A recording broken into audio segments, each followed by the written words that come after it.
Hello, everybody. He's Vitaly and Alex, two Russian crazy twins. What we're doing here is we're discussing any topic out there. We're going to do a series of comparison videos about the United States and Russia, and we hope it's going to be interesting for you. And today's topic is the jurisdiction system, the law system, specifically the punishment for the capital crimes. Okay, Alex, I think you're gonna start first. Please tell us about the first point we prepared here. Yeah, so I think the first, interesting thing is to categorize the type of killing of murders that we have in Russian and United States systems. It's kind of different, but in the essence, it's actually similar because you have involuntary manslaughter, like first, second degree, but let's go with first one and with the examples so you understand better. So the first thing is involuntary manslaughter. So it means that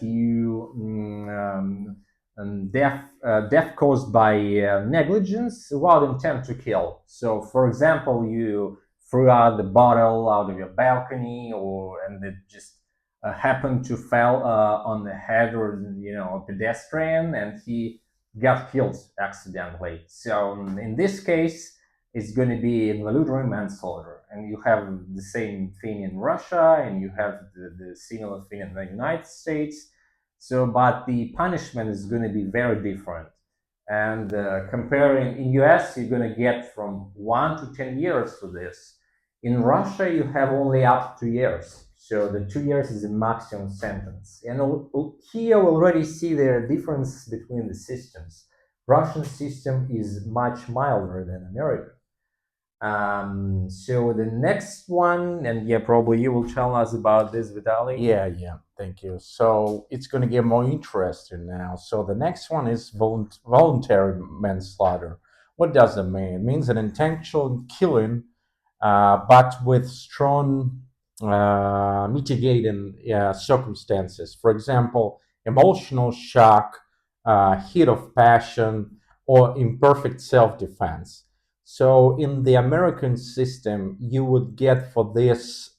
So the term is actually vary in the American system how much you can get for this, but it's usually from 3 up to 20 years imprisonment. And in Russian system, you get only up to 3 years in prison for this. So I want to emphasize this because literally, if for example any murder can be categorized wrongly, right? You Yeah, can. yeah. In Russia, it's very good, very good. I mean, in America as well. I think I know that is also the same thing in the United States, but in Russia, it's even more drastic. The change is even more drastically. So, could you imagine, for example, if you kill somebody and you're 20, but of course it's Russia. You know how business, here it's not only attorney, but your connections probably. Oh, I didn't say that. KGB is watching, but let's say your Tony managed that um, Manage categorize your yeah, killing manage pretend as. the case, manage Yeah, pretend the case as you yeah, just involuntarily killed the guy. oh, yeah, it was You don't imperfect mean that. defense. You just kick him in the face, for example, Yeah, hit him in the face, just because he accidentally fell on the back. He he died like, for example, he fell on the border or something, hard, and on a curb. he You got mean? like, Yeah. yeah, brain damage, some brain injuries, and that's why he accidentally being killed. So in this case, you will get only 2 years, 1 year, even 1 year. You can imagine how easy, if you know how to, you can classify your case from really hard to really easy one. And actually it happened in Russia. So you go. Yeah. So the more serious one would be the second degree murder in the United States, which is just an intentional murder in Russia, or premeditated murder. So um, Yeah, so let me to give you an example. You know, the second degree murder is something that you actually it's premediate, and you thought about this. You were like you were in a cold mine when you did that, but you really don't. You know, there is no special aggravating factors, and also you really do it like a whole-hearted killer, or preparing the plan, or calculating something. You just kind of got a heat argument, and just returned home after a few hours and decided to kill your wife, for example, something like that. So it's in United States it's very serious crime, and Russia as well, of course, but the sentence is going to be very different. So United States is going to start from 15 years up to life in prison without parole, even sometimes without parole, depending on the state. Yeah, and in Russia it's only from 6 to 15. So it's been started in your country from 15, and in our country it Not ends your at country, 15. not talking to Yeah, Americans. You don't know who will watch our no, videos. You say, yeah, we, but we, yeah. we, we will not know. I agree. I agree. So in Russian Federation, it's from 6 to 15 years, right? So by the way, it's we don't have this like specific names. For example, first degree murder, second degree murder, but a lot of people that been in prison, they know what the articles and paragraphs are, right? For example, for the second degree murder in Russia, it's 105 article, paragraph 1. Yeah. So now you. Yeah, so on the last we will consider as a first degree murder, and aggravated murder, stuff like that, very serious crimes. Um, of course, it's a especially serious murder, right? And it's usually the multiple. It could be the multiple victims. It's murder during rape, robbery, kidnapping, and it's extreme cruelty. Then you really you're wholehearted. You plan it all along, stuff like that. So, and for this crime, actually, in the United States, you're gonna get from 25 years in prison to, of course, life without possibility of parole, or in some states like Florida, for example, Texas, a death penalty. You can be executed for that. Yeah, So in Russian Federation, it would be only from 8 to 20 years of imprisonment.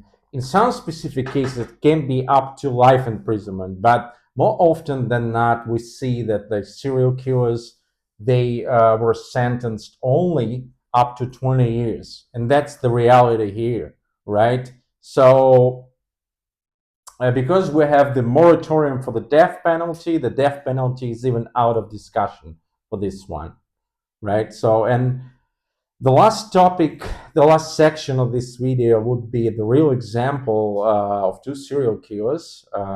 And those are the cases, then the softness of the law, of the judges' decisions made this situation really bad for victims and for the society these people live in.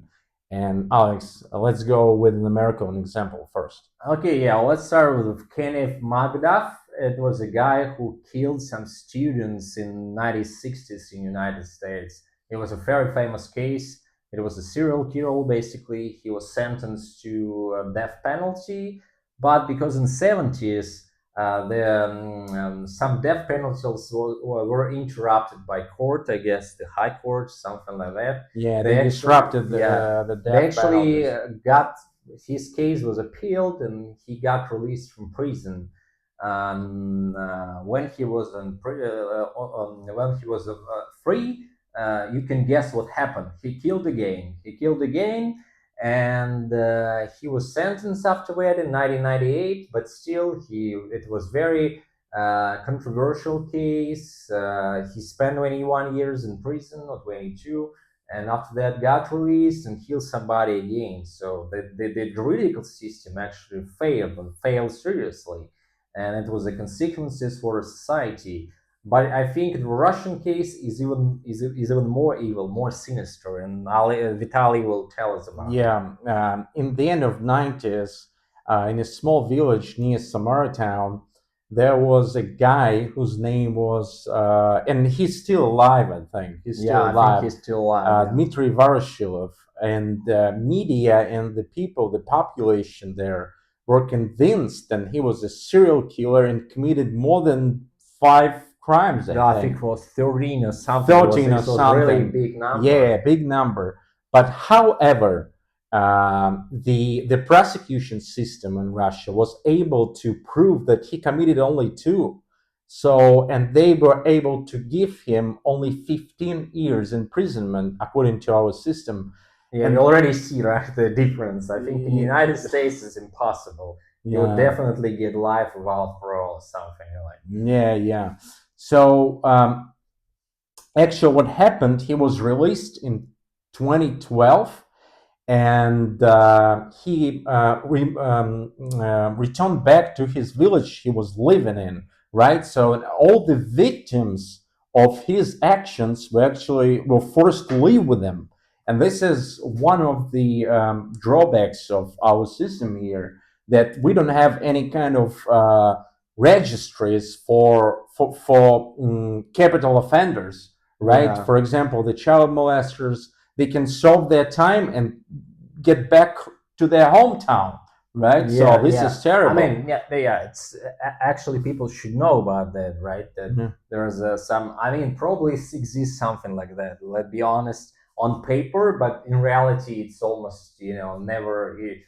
Nobody knows about this. Never use this system, so it's like nothing like this in Russia. Even on paper, probably something like that exists.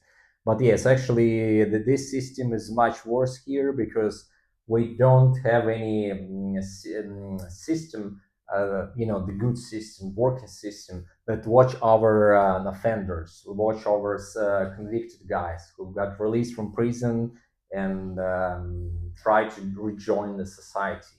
And I think in general, but I think here the both system actually failed in America as well as in Russia.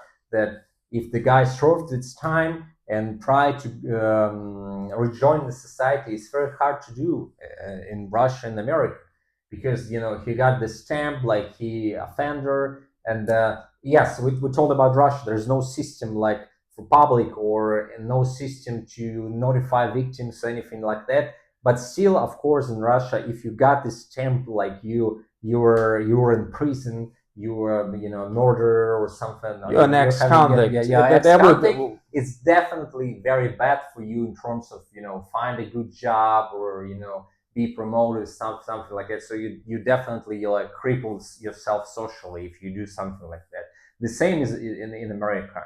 And I think it's a part of the it's really actually a problem. We don't talk about like serial killers, right? If you kill a lot of people, that's another topic because maybe here we've been discussing the capital offense, right? Yeah. The capital crimes. We have not been discussing here the like stealing or something like that. So I think in this case, maybe people don't even want these people to rejoin the society. That's the problem. And it is absolutely righteous, legitimate, valid wish to not have these people around the society anymore.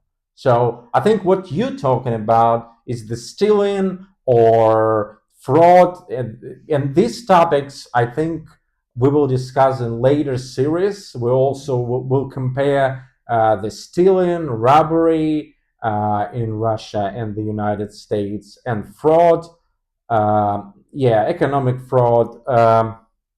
And for this specific video, I suggest that we finish, right?